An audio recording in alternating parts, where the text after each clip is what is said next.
Hola, vamos a ver, vamos a hablar de lo del Tribunal Constitucional y de lo que hemos venido repitiendo desde hace unas semanas y de lo que yo vengo diciendo desde hace muchísimos años. Lo malo es quien repara el daño. ¿Quién le dice al Moreno Bonilla que se largue de donde está? Que entró mintiendo y se va a ir mintiendo. ¿Quién le repara los daños a todos los familiares, amigos, compañeros de partido y a ellos mismos y a los que han entrado en la cárcel por lo de los seres? La encerrona. Nos dice José María Garrido en el plural: el Constitucional anula la condena a Monel Chávez, expresidente de Andalucía, por el caso ERE. Ha estimado parcialmente el recurso del expresidente de la Junta de Andalucía y devuelve el caso a la Audiencia de Sevilla para que reconsidere y rebaje su condena de 9 años de inhabilitación en el caso de los seres. Además, también ha exonerado al expresidente José Antonio Griñán, por lo que el tribunal en su momento, la Audiencia de Sevilla, dijo que era malversación. Y es que las leyes no delinquen. Y eso lo vengo repitiendo toda la vida, desde que empezaron con la señora Alaya y compañía. El que cumple una ley no delinque. Y José Antonio Griñán y Chávez cumplieron la ley. Griñán fue condenado a 6 años de cárcel por el procedimiento específico de financiación de los expedientes de regulación de empleo fraudulentos con cargo a los fondos autonómicos. La mayoría del Pleno, al igual que en el caso de la exministra Magdalena Álvarez, considera que los tribunales excedieron al entender que actos políticos, como aprobar unos anteproyectos de presupuesto, podían constituir un delito de prevaricación. Por ello, ordena el dictado de una nueva sentencia que excluya del relato delictivo buena parte de las acusaciones para ambos dirigentes socialistas. El Tribunal Constitucional lleva semanas estudiando los recursos de los exaltos cargos de la Junta de Andalucía relacionados con el caso de los SERE, un sistema millonario de ayudas públicas a empresas y trabajadores. En concreto, se destinaron hasta 680 millones de euros, de los cuales 606 millones fueron destinados a ayudas sociolaborales y 73,8 millones a ayudas directas a empresas en crisis. Del reparto de esas ayudas se beneficiaron y se siguen beneficiando hasta un total de 6.400 trabajadores. En su práctica totalidad, todos ellos lo hicieron de forma legítima.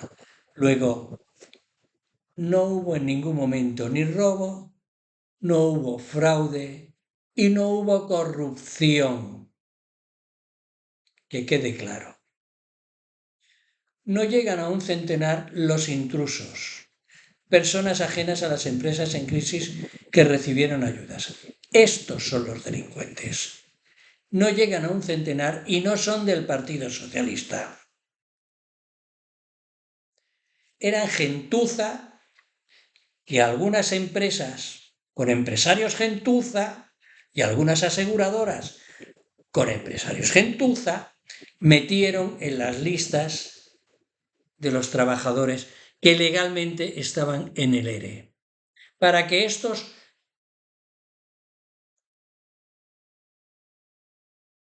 pudieran cobrar lo mismo que los que sí eran legales. Estos chorizos, intrusos, se les ha pillado a la mayoría y aún siguen pillándose alguno que otro, que tienen que devolver todo el dinero que han cobrado. Hay que decirle al señor Moreno Bonilla, al señor Bendodo y a toda la mafia del PP que se les acabó el rollo. Se acabó. Se os ha pillado. Al PP judicial se le pilló con las manos en la masa y con el carrito del helado desde el primer momento. Pero el PP judicial siguió, porque querían llegar a la Junta. Y llevaron a un chorizo a la Junta. Y está demostrando que es un chorizo con mucha sonrisa, pero es un chorizo. Con la sanidad, con la educación y con lo que se ponga por delante. Sigo. Dice el periodista.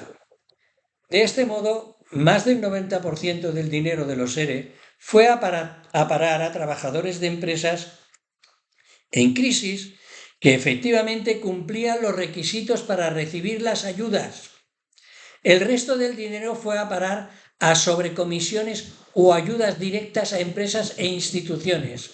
Más en concreto, el grueso de los beneficiarios fueron mineros de la faja pirítica de Huelva, operarios de Delphi en Cádiz y obreros de Santana Motor en Jaén. Según el Tribunal Supremo, que ahora se tiene que comer su sentencia con patatas, porque hacer una sentencia como esa solo tiene dos salidas. O no tienes puta idea de las leyes y del derecho, así de claro, o si tienes idea, eres un prevaricador, eres un delincuente y dictaste una sentencia totalmente injusta. Se lo digo a los tres del Supremo que ratificaron la sentencia de los tres de la Audiencia de Sevilla, porque hubo dos magistradas que dijeron que nones. Decía el Tribunal Supremo que este sistema se basó en un descontrol instaurado y mantenido por los gobiernos socialistas. Y Chávez fue condenado a 9 años de inhabilitación por prevaricación, mientras que Griñán recibió una condena de 6 años y medio de cárcel por malversación de caudales públicos. Ahora el Constitucional rectifica lo estipulado en su día por el Supremo de los Marchena, Llarena y resto de la banda judicial del PP mafiosa, y hasta aquí han llegado. Y es que diversas sentencias han estimado de manera total o parcial los recursos de casi todos los condenados. En algunos casos, como el de Carmen Martínez Aguayo, las condenas han quedado completamente anuladas. El daño que se le hizo a esa mujer y a su familia fue brutal. Les importó una mierda a la gentuza del Tribunal Supremo, a esa mafia del PP judicial. En otros, como el de Magdalena Álvarez, la Audiencia de Sevilla ha recibido ya que tiene que repetir su sentencia, pero en la práctica rebajar su condena y excluir casi todos los hechos considerados delictivos, si no todos. Condena sin argumentos. El Pleno del Tribunal Constitucional, con los votos en contra de los 4 mafiosos del PP, entiende que muchos actos condenados como prevaricación o malversación, como la aprobación de anteproyectos y proyectos de presupuesto, no pueden ser criminalizados. Son leyes. Así de simple.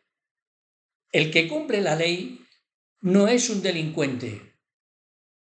Más claro no lo puedo decir. Considera que haberlo hecho ha supuesto una condena imprevisible para los altos cargos de la Junta. En otros casos también ha entendido el Pleno que actos como el pago concreto de ayudas a destinos irregulares pueden constituir un delito, pero se ha dictado condenas sin argumentos de ninguna clase. No han dicho por qué, esto por esto, esto por esto, no, iban derechos por faena. Poco antes de empezar las deliberaciones, el Constitucional ha rechazado la recusación que el PP presentó en los últimos días contra 2 magistradas del sector progresista, María Luisa Balaguer e Inmaculada Montalbán, porque a ellos les salía de sus reales. El Pleno, por unanimidad de conservadores y progresistas, decidió rechazar estas recusaciones por haber sido planteadas fuera de plazo, pero es que las podía haber rechazado por lo que le diera la gana, porque no tenían razón de ser. Esta decisión del Tribunal Constitucional no solo representa un giro significativo en el caso de Manuel Chávez, sino que también establece un importante precedente en la interpretación de la prevaricación en el contexto de actos políticos y administrativos, de los cuales se van a beneficiar desde la Esperanza Aguirre a un montón de chorizos que tiene el PP, porque ya sabemos cómo retuercen las leyes, los jueces y magistrados mafiosos del Supremo del PP. Cabe recordar que aunque Griñán fue condenado a pena de cárcel, su ingreso en prisión quedó suspendido por el cáncer que padece. Al exonerarle del delito de malversación, el Tribunal Constitucional aleja la posibilidad de que el expresidente ingrese en un centro penitenciario. Como ya hiciera sentencias anteriores de los ERE, el TC borra la malversación al considerar que se vulneró el derecho de Griñán a la presunción de inocencia y que se saltaron el principio de legalidad por el forro. Al no precisarse en las sentencias condenatorias en qué medida participó en los hechos que se le atribuyen. ¿Qué es lo que hizo? Pues ni eso ponen. Respecto al delito de prevaricación por el que también fue condenado en curso medial con el de malversación, el tribunal insiste en que la elaboración de los anteproyectos de ley y su aprobación como proyectos de ley por el Parlamento de Andalucía, entero, al completo, con los del PP también, no puede ser constitutiva de un delito de prevaricación. Llegados a este punto, solo nos cabe decir ya y reafirmarnos en que en el Tribunal Supremo está instalada, incrustada, la mafia judicial del PP Vox. Y que contra eso es con lo que tenemos que luchar. A ver si a ese que tengo ahí detrás me lo llevan al Supremo y le hacen justicia, a la cárcel. Lo que le quede, 30 añitos no estarían mal. Chicos, chicas, hasta luego.